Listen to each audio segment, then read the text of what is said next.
Halo dulur, selamat datang di Medo United, channel fans MU paling netral. Menang dipuji, kalah dibully. Seperti biasa, di video kali ini kita akan membahas beberapa berita terbaru dari Manchester United. Ada update-update baru yang menurutku sangat menarik untuk kita bahas bersama. Langsung aja kita masuk ke berita yang pertama. Antonio Semenyo menjadi incaran Manchester United, Al Nassr, dan juga Arsenal. Bournemouth kemungkinan akan menerima tawaran sekitar 75 juta pound sterling untuk pemain tersebut. Wis gendeng kaya ya Bournemouth itu ya. Matok pemain sing regane gak karu-karuan. Maksudku oke lah, Antonio Semenyo ini kan secara performa memang menurutku lumayan bagus di musim ini, terutama bahkan ketika bertemu Manchester United juga sempat menyulitkan para pemain Manchester United. Tapi harga 75 juta pound sterling untuk pemain yang menurutku juga masih terbilang muda secara usia dan secara performa menurutku masih belum masa terbaiknya ya bersama Bournemouth, ya nggak masuk akal aja gitu loh. 75 juta pound sterling, Manchester United aja nggak akan punya uang sebanyak itu gitu loh. Dibandingkan Semenyo ya masih ada pemain-pemain lain seperti Gyökeres, Victor Osimhen gitu loh, yang secara harga bahkan masih bisa bersaing dengan kualitas yang tentu lebih bagus. Ini bener-bener nggak ngotak cuy, sumpah cuy. Gua ada Bournemouth ini hampir sama kayak Everton yang mematok harga 75 juta pound sterling untuk Jared Brandtwaite di musim panas kemarin. Asli, bahkan secara kontribusi ya Antonio Semenyo ini dari sekitar 30 penampilan hanya memberikan kontribusi 8 gol dan 4 assist gitu loh. Ya meskipun menurutku untuk sekelas Bournemouth ya bagus-bagus saja gitu, tapi untuk tim seperti Manchester United ya pemain seperti ini bukanlah pemain yang secara kualitas bisa mendongkrak martabat dari Manchester United gitu loh. Rasanya kan oke lah, dia bisa diplot sebagai winger kiri dan juga striker. Secara usia juga masih 25 tahun. Maksudku untuk prospek jangka panjang pun masih bisa. Tapi dengan market value yang hanya sebesar 20 sampai 30 jutaan, tapi Bournemouth mematok harga 75 juta pound sterling, yang mana kalau dijadikan euro juga hampir 100 juta ya, maksudku mendekati 100 juta ya, sekitar 80 jutaan lah. Ya nggak masuk akal gitu loh. Manchester United nggak akan mengiyakan tuntutan harga seperti itu.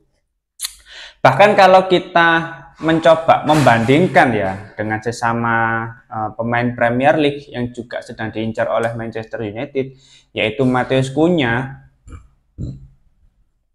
ini bahkan jauh diunggulkan Matheus Cunha. Kenapa?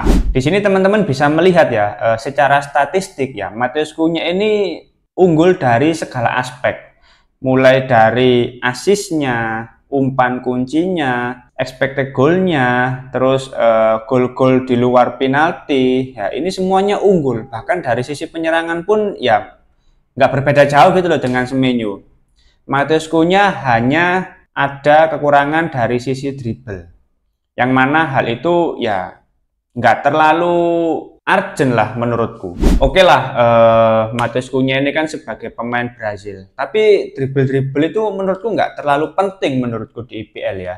Yang penting bisa mencetak gol, bisa menang di setiap pertandingan. Karena ya kita sudah punya pemain seperti Antony ya, kurang skillful apa Antony, tapi di Manchester United juga nggak konsisten.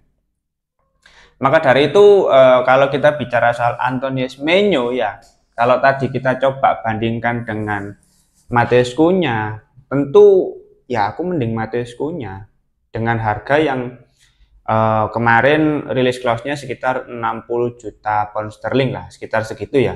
Ya mending Matheus Cunha, secara usia sama, secara performa lebih unggul. Bahkan dari 27 penampilan bersama Wolves, Matheus Cunha ini sudah memberikan kontribusi 14 gol dan 4 assist. 2 kali lipat lebih banyak dari perolehan yang sudah ditunjukkan oleh Antonio Semenyo bersama Bournemouth. Nah, ini kan menunjukkan bahwa ya Matheus Cunha ini secara atribut lebih bagus, secara posisi ya dia ini lebih banyak. lebih apa ya, lebih versatile menurutku, lebih fleksibel.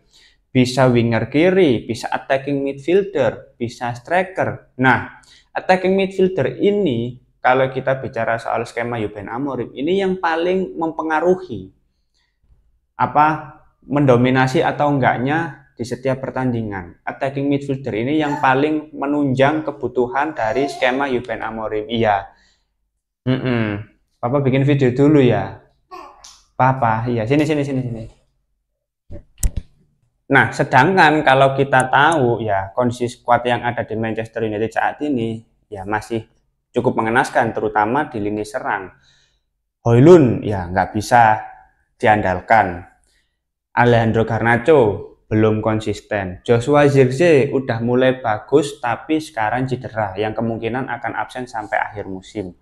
Apalagi Joshua Zirkzee ya sekalinya dijadikan starter ya langsung cedera. Memang bagusnya di babak kedua. Terus Bruno Fernandes, oke lah Bruno Fernandes. Ini kan pemain yang nggak pernah cedera, bisa diplotting sebagai attacking midfielder. Tapi kan tandemnya siapa? Mason Mount. Takut cedera lagi. Nah, ini kan butuh pemain-pemain baru yang apa ya, secara kualitas itu konsisten, terus sudah mendekati masa prime-nya dan memiliki atribut yang ofensif gitu loh. Nah, Matheus Cunha itu memiliki hal-hal yang dibutuhkan oleh Manchester United. Maka dari itu dibandingkan Anthony Semenyo ya di Bournemouth tetap lebih bagus Matheus Cunha. Apalagi dengan harga yang dipatok 75 juta pound sterling itu nggak masuk akal menurutku. Dan kita sudah melihat secara statistik dibandingkan Matheus Cunha clear jauh diunggulkan Matheus Cunha. Maka dari itu untuk Semenyo ini sepertinya nggak akan lah. Kalaupun diincar ya sebatas incaran, ini hanya rumor belaka. Karena kita lihat secara hasil, secara statistik nggak masuk akal, apalagi dari sisi harga. Oke, kita masuk ke berita berikutnya. Antony telah menegaskan bahwa ia ingin tetap di Real Betis. Klub Spanyol itu akan berbicara dengan Manchester United terkait perpanjangan kesepakatan pinjaman. Ya, menurutku ini statement yang jelas dari Antony bahwa dia tetap ingin bertahan di Real Betis. Ya nggak masalah, kalau ingin bertahan ya silahkan. Itu pun demi kebaikan pemainnya juga ya, daripada kembali ke Manchester United tapi secara performa kembali memburuk. Mending tetap bertahan di Real Betis tetapi bisa menunjukkan performa terbaiknya. Nah, yang jadi masalah adalah kalau misalkan Antony ingin tetap bertahan di Real Betis, otomatis harusnya pihak Real Betis melakukan pembelian secara permanen, bukan perpanjangan peminjaman. Karena apa? Karena ya rugi aja dari sisi finansial gitu loh. Manchester United masih tetap harus menanggung sebagian gaji sang pemain. Tapi sang pemain bisa lebih lepas dan Real Betis mendapatkan keuntungan yang lebih besar karena hanya mengeluarkan dana yang sedikit untuk mendatangkan Antony ya, karena statusnya pemain pinjaman tadi. Maka dari itu ini nggak make sense menurutku. Harus ada pembelian secara permanen yang mana Manchester United mematok harga sekitar 40 juta euro. 40 juta euro itu sudah turun 50% loh men. Antony didatangkan ke Manchester United itu hampir 100 juta. Bayangkan segoblok apa pihak manajemen pada waktu itu. Gak boleh ngomong kasar, ada anak kecil. Kan ini harganya sudah menurun drastis ya, sudah turun 50%. Ya masa Real Betis nggak mampu? Apalagi Real Betis ini kan ada peluang untuk tampil di Champions League musim berikutnya. Nah, kalau misalkan Real Betis bisa tampil di Champions League musim berikutnya, Manchester United akan dapat keuntungan lagi dari klausul yang sudah dimasukkan ke dalam kontrak peminjaman Antony. Tapi kan kembali lagi ya, kalau secara performa menunjukkan progres yang sangat signifikan, ya harusnya dibeli saja secara permanen.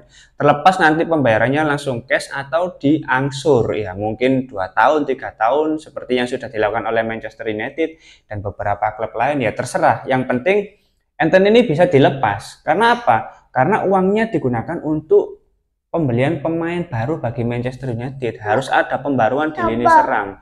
Ya kita sudah selesai lah dengan pemain-pemain yang dipinjamkan ini. Menurutku itu langkah awal sebelum pemain tersebut dijual secara permanen. Ya, seperti Anthony, Marcus Rashford. Ya, ini ujung-ujungnya memang harus dijual menurutku, bukan untuk dipulangkan kembali dan bermain bersama Manchester United.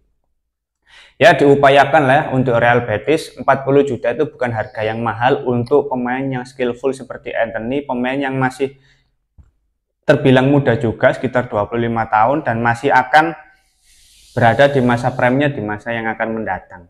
Maka dari itu nggak perlu berpikir dua kali untuk mempermanenkan Anthony di Real Betis. Oke, kita masuk ke berita yang terakhir. Sumber terdekat mengindikasikan bahwa Andre Onana tidak yakin ia akan dipanggil kembali ke susunan pemain inti Manchester United untuk menghadapi Lyon pada hari Kamis.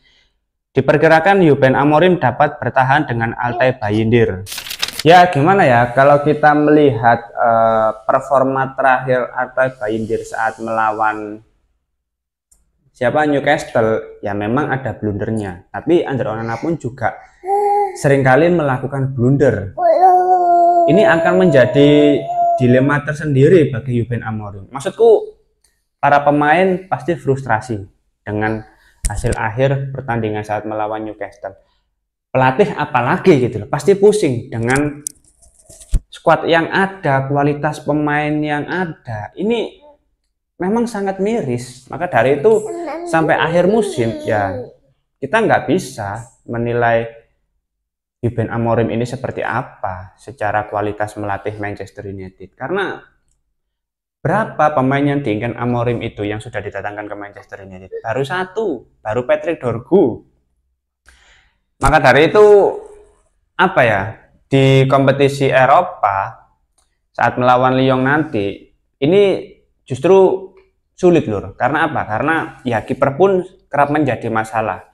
Meskipun Manchester United masih unbeaten ya sejauh ini, tapi komposisi pemain itu selalu menjadi masalah. Di lini pertahanan Victor Lindelof aku berharap jangan lagi dimainkan. Terus di lini serang apalagi Joshua Zirkzee akan absen beberapa minggu bahkan sampai akhir musim.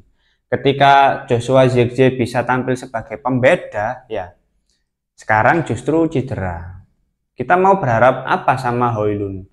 Ya meskipun di kompetisi Eropa awal-awal Højlund ini cukup subur dalam mencetak gol, tapi pada akhirnya ya tetap nggak konsisten, tetap menurun secara performa. Nah ini yang dikhawatirkan, apalagi di leg pertama kemarin Manchester United meraih hasil imbang saat melawan Lyon. Nah di leg kedua ini di Old Trafford kemungkinannya menjadi semakin lebih sulit gitu loh. Ketika beberapa pemain cedera, beberapa pemain secara mental lagi menurun karena blunder-blunder di pertandingan terakhir. Ya siapapun kipernya nanti, aku sih sudah nggak berharap apa-apa ya. Yang penting bisa meraih kemenangan aja udah cukup gitu loh. Terlepas kipernya Andre Onana atau Altay Bayindir atau bahkan Dermot Mee atau bahkan Tom Heaton yang berusia 39 tahun, ya nggak masalah. Yang penting bisa menang, wis. Yang penting iku sopo kipernya sembarang wis karepe wis. Oke, mungkin itu dulu beberapa berita terbaru dari Manchester United. Kalau teman-teman ada opini lain, langsung tulis saja di kolom komentar, kita diskusi santai seperti biasa. Terima kasih sudah menonton video ini. Jangan lupa like, komen, dan subscribe. Salam.